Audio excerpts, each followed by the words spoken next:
ഇനി അടുത്ത വൈറലാകാൻ പോകുന്ന ഐറ്റം ഇതായെത്തി. തൊട്ടിക്കകത്ത് വെള്ളം.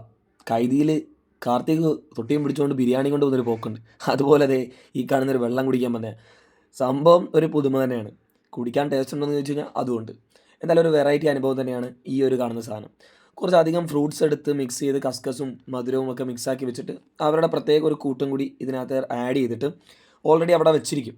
ആ വെച്ചിരിക്കുന്ന സാധനത്തിനകത്തേക്ക് നാരങ്ങ ഒരു മുഴുവൻ നാരങ്ങയും അതിനോടൊപ്പം ഹാഫ് നാരങ്ങയും കൂടി പിഴിഞ്ഞൊഴിച്ചിട്ട് അതിലേക്ക് പൈനാപ്പിളും തണ്ണിമത്തനും പിന്നെ വേറെ ഒരു എസൻസ് പോലൊരു സംഭവം അതും കൂടി ഒഴിച്ചിട്ട് സോഡ നല്ല ആണിയിൽ കിഴിച്ചിട്ട് ഇതിലേക്ക് അങ്ങ് ഒഴിക്കും. അങ്ങനെ ഒഴിച്ച് വരുന്ന ഇത് ഇങ്ങനെ ഒരു കലക്കി കിട്ടി ഒരു ബക്കറ്റ് പോലെ എന്താ പറയുക ഒരു തൊട്ടി പോലെ ഇതിലേക്ക് കിട്ടുമ്പോൾ കുടിക്കാനൊരു പുതുമയും ഒപ്പം കടിക്കാൻ അല്പം ഫ്രൂട്ട്സും കിട്ടുമ്പോൾ ശരിക്കും പറഞ്ഞാൽ നല്ലൊരു സംഭവം കേട്ടോ.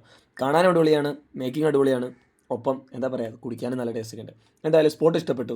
നമ്മുടെ സ്പോട്ട് വരുന്നത് കൊല്ലം ജില്ലയിൽ നിന്നും നേരെ പുത്തൂർ വന്നിട്ട് പുത്തൂരിൽ നിന്ന് മണ്ഡപം റൂട്ടുണ്ട്. ചീരങ്കാവ് പോകുന്ന നമ്മുടെ കുഞ്ചുവണ്ണൻ്റെ ഊണുകട ഉണ്ടല്ലോ, അതിൻ്റെ തൊട്ട് ഓപ്പോസിറ്റ് ആയിട്ടുള്ള കട തന്നെയാണ്. ലൊക്കേഷൻ നിങ്ങൾക്ക് കുഞ്ചുവണ്ണൻ്റെ ഊണുകട എന്ന് ടൈപ്പ് ചെയ്താൽ കിട്ടും. Bye bye.